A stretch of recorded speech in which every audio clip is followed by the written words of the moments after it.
기드온이 살던 때에 이스라엘은 미디안에게 7년 동안 압제당하고 있었습니다. 미디안의 노략질로 인한 이스라엘의 고통은 이스라엘이 범죄함으로 스스로 불러온 하나님의 징계였습니다.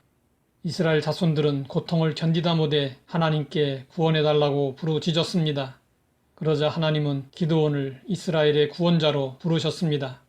기드온은 하나님을 만나 부름을 받은 그곳에 제단을 쌓고 그것을 여호와 살롬이라고 불렀습니다.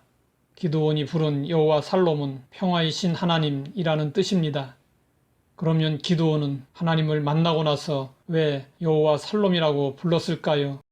기드온은 하나님의 현존을 목격하면 죽게 된다는 생각을 가지고 있었습니다. 그랬기 때문에 하나님의 사자를 보자 이렇게 고백했습니다. 슬프도소이다. 내가 여호와의 사자를 대면하여 보았나이다. 그러자 하나님이 말씀하셨습니다. 너는 안심하라. 두려워하지 말라. 죽지 아니하리라. 이때 기드온은 하나님에 대하여 놀라운 사실을 깨달았습니다.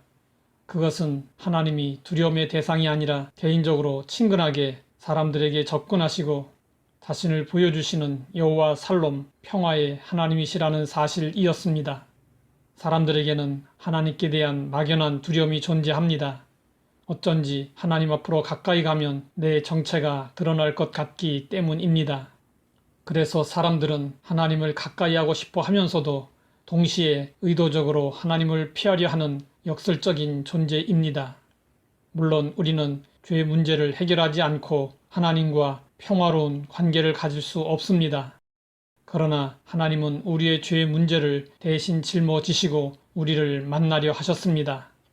그래서 하나님은 친히 사람의 모습으로 이 땅에 오셨고 우리가 짊어져야 할 십자가를 대신 지셨습니다.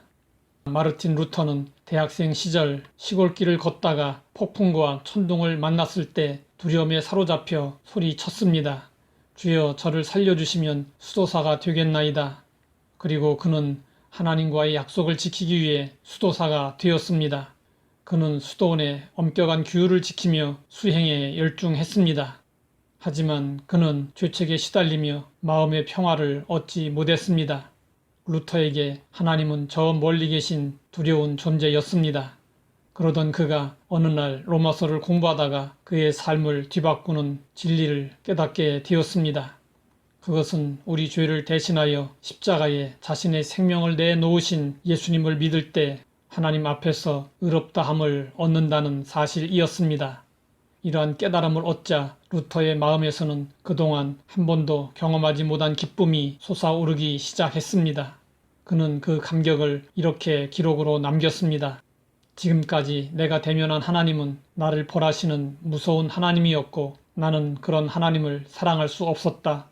그러나 기록된 바 오직 의인은 믿음으로 말미암아 살리라는 이 말씀으로 나는 참 복음을 이해하게 되었다. 이제 나는 하나님의 은총과 자비로 오직 믿음으로 나를 의롭다 하시는 은혜 속으로 들어간 것이다. 나는 지금 진실로 다시 태어난 것을 느낀다. 믿음의 문이 활짝 열렸고 나는 낙원으로 들어섰다. 살다 보면 우리의 삶의 터전을 흔드는 큰 시련이 다가올 때가 있습니다.